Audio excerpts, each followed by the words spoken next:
संजय राऊत सध्या बोलतायत, आपण थेट जाऊया। और कल आपने भी बयान दिया कि अगर छगन भुजबल शिवसेना में होते तो एक बार मुख्यमंत्री बन गए होते। सूत्रों के हवाले से क्या खबर आपके पास है? कि मीटिंग हो रही है। देखो, छगन भुजबल जी एक जमाने में शिवसेना में थे, बाद में वो कांग्रेस में चले गए, फिर वो राष्ट्रवादी कांग्रेस एनसीपी में चले गए और अभी वो अजित पवार गुट में शामिल है। अब उनका शिवसेना से वो रिश्ता नहीं है। अगर कोई ये अफवाह फैला रहे हैं कि छगन भुजबल जी और शिवसेना के बीच में कोई गुफ्तगू चल रही है, वो गलत है। ऐसी कोई बात छगन भुजबल और शिवसेना में नहीं चल रही है। शिवसेना का सब ठीक ठाक चल रहा है। हम माहौल बिगाड़ना नहीं चाहते। आपने कल बयान दिया कि अगर छगन भुजबल शिवसेना में होते तो एक बार मुख्यमंत्री बन गए होते। मैं बोला ना, एक जमाने में वो जब शिवसेना में थे तो बहुत बड़े नेता थे, हमारे भी नेता थे। अगर वो पार्टी में बने रहते, किसी एक पार्टी में, चाहे शिवसेना हो चाहे कोई, जरूर मुख्यमंत्री बन जाते, जरूर बन जाते। मात्र भुजबळांचं म्हणणं आहे की मी आता बोला, आता प्रश्न तुम्ही विचारा, काय तुमचा प्रश्न आहे? छगन भुजबळ वाटेवरती आहे शिवसेनेच्या, मात्र त्यांचं म्हणणं आहे की मी अजित सोबत नाही, मी राष्ट्रवादी सोबत आहे।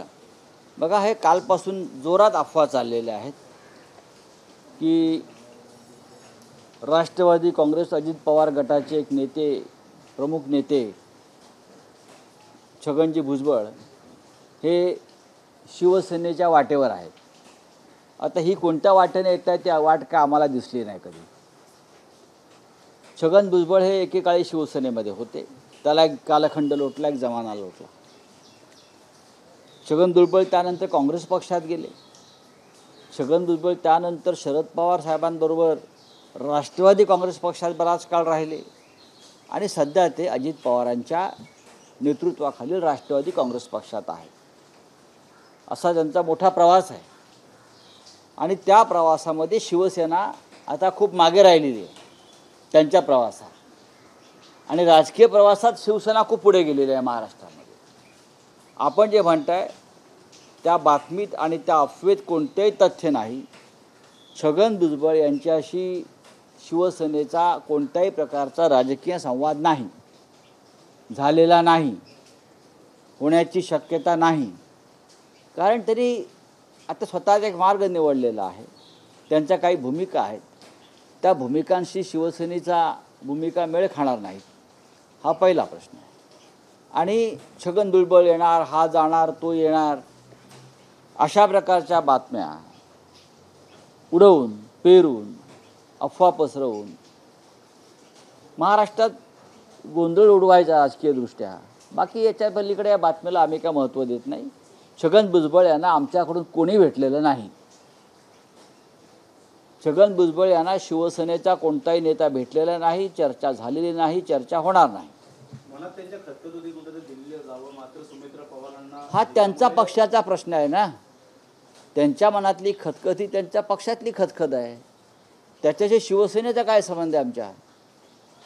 त्यांनी ती खतखत त्यांच्या पक्षाच्या नेत्यांपुढे, त्यांचे आता नेते अजित पवार आहेत, त्यांचे नेते सुनील तटकरे आहेत, पक्षाचे अध्यक्ष, त्यांचे नेते प्रफुल्ल पटेल आहेत, त्यांच्या मनातली खतखत त्यांनी त्यांच्या पक्षाच्या नेत्यांपुढे मांडली पाहिजे। पवारांनी देखील वक्तव्य केले, जे येतील त्यांच्या सोबत ना येतील त्यांच्या पुढे जाऊ, नवीन रंगशिंग फुंकणार आहे। आज देखील तुम्ही मोठ्या प्रमाणात रंगशिंग फुंकणार आहात, वर्धापन दिन देखील आहे। बघा, माननीय शरद पवार साहेबांची भूमिका असू शकते, शिवसेनेची भूमिका स्पष्ट आहे।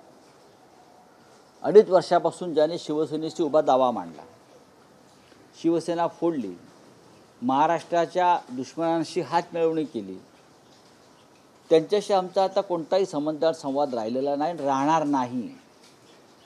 त्यांच्याशिवाय शिवसेना पुढे गेली गेल्या 2.5 वर्षात।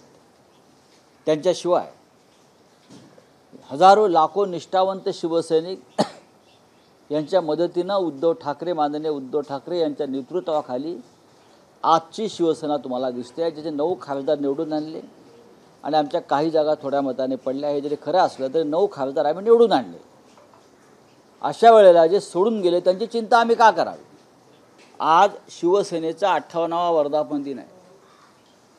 हिंदू हृदय सम्राट शिवसेना प्रमुख बाळासाहेब ठाकरे यांनी शिवसेनेची जी स्थापना केली 58 वर्षापूर्वी, ती अशा बेईमान लोकांना छातीवर घेण्यासाठी नाही.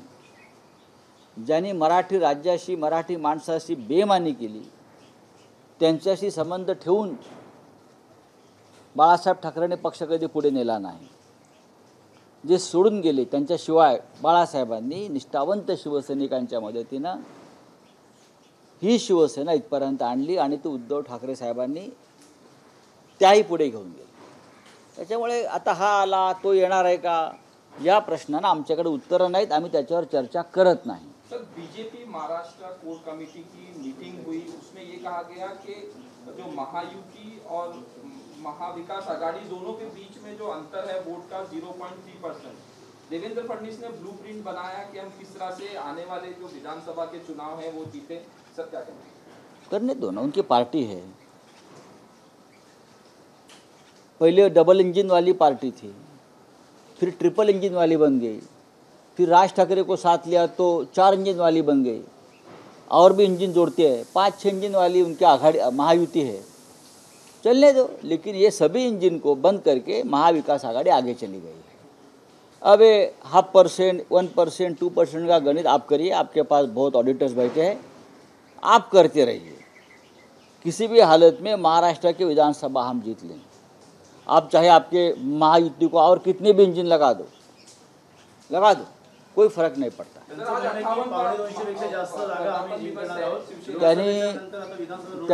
त्यांनी 300 जागा जिंकाव्यात महायुतीने. त्यांनी बोललं त्यांची आता एक इंजिन, पहिलं तर सिंगल इंजिनवालं होतं सरकार, मग डबल इंजिन झालं. शिंदे का मिंदेगड घेतल्यावर मग अजित पवारांना घेतल्यावर ट्रिपल इंजिन झालं, मग मनसेला घेतलं, मग 4 इंजिनवालं त्यांचं महायुती झाली. अजून काही छुपे इंजिनसुद्धा ते लावत असतात. असे 5-6 इंजिनवालं त्यांचं महायुती आहे. त्याच्यामुळे ते किती म्हटले जागा जिंकणार? 200, पावणे 200 नको, त्यांनी साधारण 350 जागा जिंकायला पाहिजेत महाराष्ट्रामध्ये. नरेंद्र मोदींचा 400 पारचा जो नारा आहे तो त्यांना पूर्ण करता आला नाही. तो त्यांनी महाराष्ट्रात 400 पार करावं. जरी महाराष्ट्रात साधारण 250-300 जागा असल्या, 145चं बहुमत आहे, 288.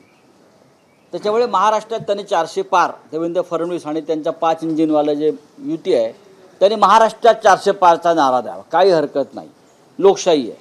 विधानसभेच्या अगोदर आता मुख्यमंत्र्यांनी अनुदान देणार आहे. जे दिंडी काढणारे वारकरी त्यांना 20,000चं अनुदान देणार आहे. त्यामुळे कुठेतरी भक्तांना अशा प्रकारचा बघा, या सरकारला माणसं विकत घेण्याचा छंद जडलेला आहे, व्यसन आहे.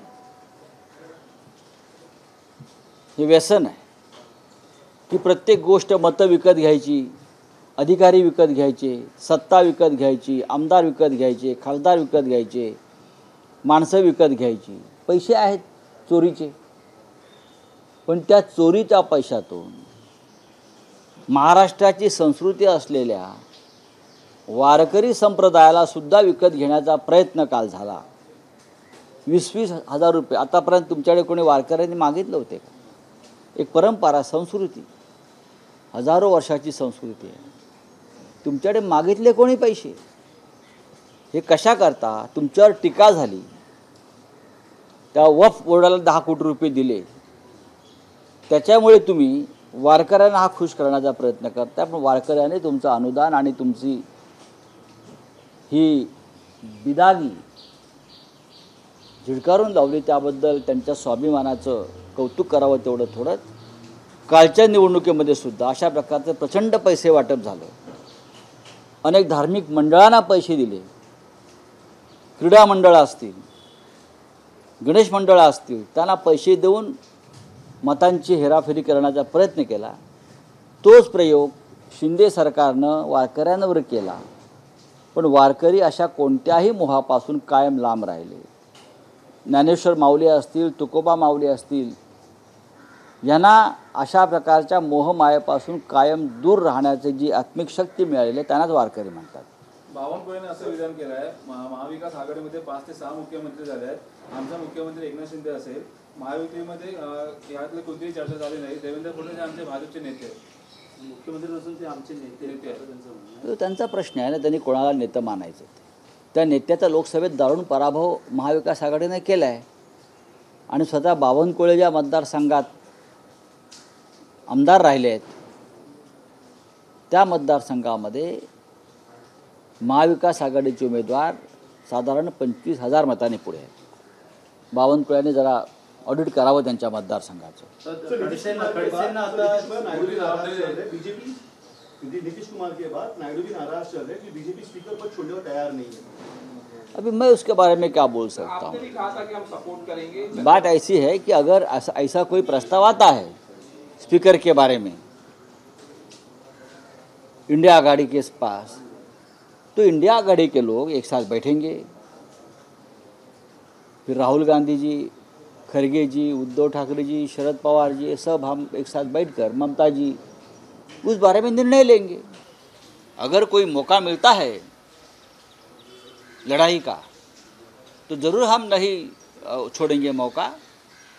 अगर तेलुगु देशम का कोई अलग मार्ग इस बारे में आता है सामने तो इंडिया आघाड़ी में उसके ऊपर चर्चा होगी. और हमें पूरा विश्वास है, जैसे राहुल गांधी जी ने कहा है कि हम चुप बैठे नहीं हैं, जब भी हमें मौका मिले सरकार को गिरा देंगे. भाजपकडनं मोठी जबाबदारी त्यांना देणार आहे. खडसेला केवळ 2 दिवस दिलेलीच आहे. त्यामुळे चांगली गोष्ट आहे. अजूनही ते राष्ट्रवादी काँग्रेस पक्षाचे आमदार आहेत टेक्निकली, तांत्रिकदृष्ट्या. आणि राष्ट्रवादी काँग्रेस पक्षाच्या नेत्याला जर भारतीय जनता पक्ष जबाबदारी देणार असेल काही, तर स्वागत आहे. कुठेतरी डावळलं जाते किंवा काय? चला, थँक्यू. एबीपी माझा, उघडा डोळे बघा नीट.